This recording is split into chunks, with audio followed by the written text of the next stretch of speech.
ഓരോ ബാറും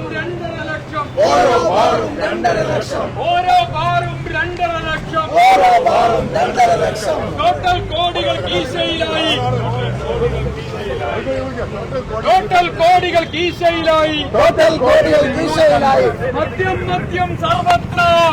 മദ്യം സർവത്ര. കോടികൾ വാങ്ങാനാണ്. നമുക്കറിയാം, വളരെ വിവാദമായ അബ്കാരി നയത്തിൽ മാറ്റം വരുത്താം എന്ന് ഉറപ്പുകൊടുത്തതിനെ തുടർന്ന് സംസ്ഥാനത്തെ ബാർ ഉടമകൾ നടത്തിയ പണപ്പിരിവ് പുറത്തുവന്ന സാഹചര്യം ഗൌരവതരമായി 1988 അഴിമതി നിരോധന നിയമത്തിന്റെ 8, 9, 12 വകുപ്പുകൾ അനുസരിച്ച് കേസെടുക്കണമെന്നും അതിന്റെ എല്ലാ വശങ്ങളെക്കുറിച്ച് ഒരു ജുഡീഷ്യൽ അന്വേഷണം നടത്തണമെന്നും ആവശ്യപ്പെട്ടുകൊണ്ടാണ് ശ്രീ റോജി എം ജോൺ ഇന്ന് അടിയന്തര പ്രമേയത്തിന് നോട്ടീസ് നൽകിയത്. എന്നാൽ കൃത്യമായ ഉത്തരങ്ങൾ പറയാതെ ദുർബലമായ വാദങ്ങൾ ഉയർത്തി എക്സൈസ് മന്ത്രി അതിൽ നിന്ന് ഒഴിഞ്ഞു മാറുകയായിരുന്നു. യഥാർത്ഥത്തിൽ എക്സൈസ് വകുപ്പ് ടൂറിസം വകുപ്പ് ഹൈജാക്ക് ചെയ്തിരിക്കുകയാണ്. അബ്കാരി പോളിസിയിൽ റിവ്യൂ നടത്താൻ വേണ്ടി സ്റ്റേക്ക് ഹോൾഡേഴ്സ് ആയിട്ടുള്ള ബാർ ഉടമകളുടെ യോഗം വിളിച്ചത് ടൂറിസം വകുപ്പാണ്.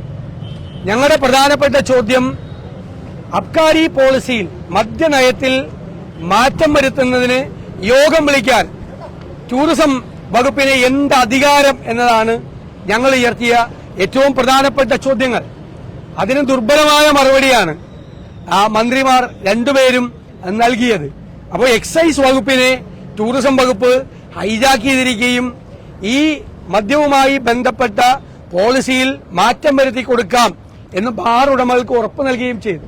അതുകൊണ്ടാണ് തെരഞ്ഞെടുപ്പ് കഴിഞ്ഞിട്ട് ബാർ ഉടമകൾ പണം കൊടുത്താൽ മാത്രമേ ഈ കാര്യം നടക്കുകയുള്ളൂ എന്ന് തീരുമാനമെടുത്തുകൊണ്ട് പണം കൊടുത്തില്ലെങ്കിൽ ഈ തെരഞ്ഞെടുപ്പ് കഴിഞ്ഞാൽ ഈ കോഡ് ഓഫ് കോണ്ടക്ട് പെരുമാറ്റച്ചട്ടം മാറിയാൽ മദ്യനയത്തിലെ ഈ മാറ്റങ്ങൾ വരുത്തി കൊടുക്കാമെന്ന ഉറപ്പ് കൊടുക്കാൻ വേണ്ടിയിട്ടാണ് ഈ പണപ്പിരിവ് നടത്തിയത് എന്ന് വ്യക്തമായിരിക്കുകയാണ്.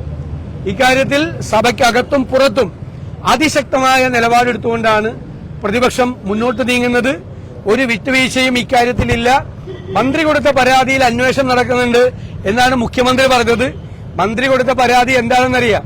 പ്രതിയാകേണ്ട ആളാണ് മന്ത്രി. പ്രതിയാകേണ്ട ആൾ കൊടുത്ത പരാതിയിൽ എന്താ അന്വേഷണം നടക്കുന്നത്? അവിടെ എങ്ങനെയാണ് ഇങ്ങനെ ഒരു പണപ്പിരിവ് നടക്കുന്നത് എന്നതിനെ കുറിച്ചാണ് അന്വേഷിക്കുന്നത്. അത് കാപട്യമാണ്. അത് യഥാർത്ഥത്തിലുള്ള ഗൂഢാലോചന, ക്രിമിനൽ ഗൂഢാലോചന ഈ കാര്യത്തിൽ നടന്നിട്ടുണ്ട്. ടൂറിസം വകുപ്പിന്റെ യോഗം നടക്കുന്നത് 21-ാം തീയതിയാണ്. 23-ാം തീയതി തന്നെ ബാർ ഉടമകളുടെ യോഗം എറണാകുളത്ത് ചേരുകയാണ്. അപ്പോ യോഗം ചേർന്ന് പണം കൊടുത്താൽ ഈ പെരുമാറ്റച്ചട്ടം മാറിക്കഴിയുമ്പോൾ അബ്കാരി നയത്തിൽ, മദ്യനയത്തിൽ മാറ്റം വരുത്തി കൊടുക്കാം എന്ന് ഉറപ്പ് കൊടുത്തിട്ടുണ്ട്. അപ്പൊ മന്ത്രിമാരും ഉദ്യോഗസ്ഥന്മാരും ബാർ ഉടമകളും തമ്മിലുള്ളൊരു ഗൂഢാലോചനയാണ് ഇവിടെ നടന്നിട്ടുള്ളത് എന്ന് വളരെ വ്യക്തമാണ്. കൃത്യമായ തെളിവുകളാണ്.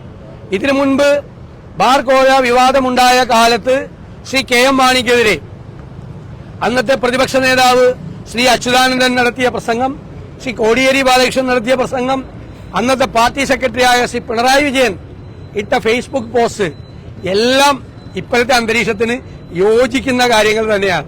ഇപ്പൊ പ്രതിപക്ഷം പറയുന്ന അതേ കാര്യങ്ങൾ ആണ് അവർ പറയുന്നത്. കൃത്യമായ തെളിവുകൾ ബാർ ഉടമ തന്നെ വന്നിരിക്കുകയാണ്.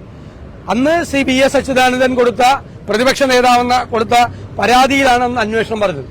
അപ്പൊ ഞാൻ പ്രതിപക്ഷ നേതാവെന്ന നിലയിൽ ഞാൻ ബന്ധപ്പെട്ട ഉദ്യോഗസ്ഥന്മാർക്ക് ഈ കാര്യത്തിൽ പരാതി കൊടുത്തിട്ടുണ്ട്. ആ പരാതിയിൽ നേരത്തെ പറഞ്ഞതുപോലെ അഴിമതി നിരോധന നിയമത്തിന്റെ വകുപ്പുകൾ ഉപയോഗിച്ചുകൊണ്ട് FIR ഇട്ട് കേസെടുക്കണം. ജുഡീഷ്യൽ അന്വേഷണം, വിപുലമായ ജുഡീഷ്യൽ അന്വേഷണവും ഇക്കാര്യത്തിൽ വേണം.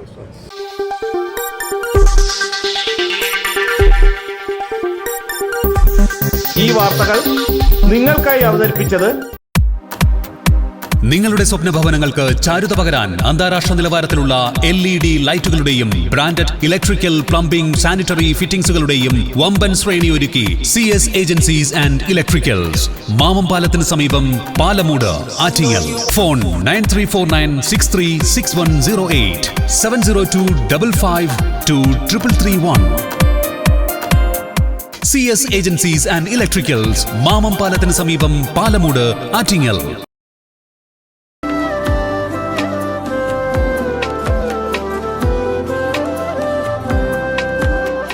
Arabian fashion jewellery, Alangode, Pothencode, Attingal.